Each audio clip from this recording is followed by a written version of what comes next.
Imagine standing on a narrow ridge in the town of Georgia on October 5, 1864. Below you lies the Western and Atlantic Railroad, Sherman's lifeline, the supply route that feeds his army as it marches through the South.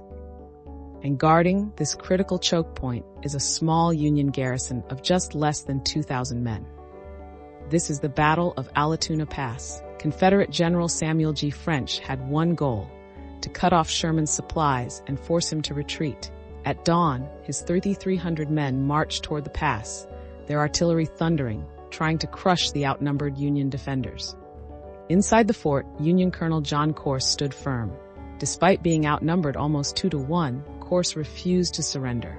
His men were ordered to hold at all costs. The grueling battle raged for hours. Confederate soldiers charged up steep slopes, desperately trying to overrun the star-shaped earthworks. The air was filled with smoke, blood, and the cries of men locked in brutal hand-to-hand combat. By midday, Corse himself was wounded, his face torn by a bullet. Yet even bleeding and half-blind, he shouted, "I am short a cheekbone and an ear, but we will hold the fort." Those words became legendary. Sherman, from miles away, had sent a message by signal flag across the hills: "Hold the fort, for I am coming." That single phrase would live on in history books, later turned into a famous hymn sung across America.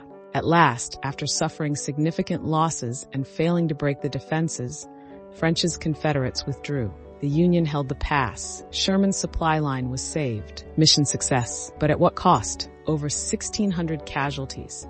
Men who fought, bled, and died for a few yards of earth that meant everything in that particular moment. The Battle of Allatoona Pass might not be as famous as Gettysburg or Antietam, but it was proof that even the smallest stronghold could change the course of a military campaign. And from it, one defiant cry still echoes through history: "Hold the fort."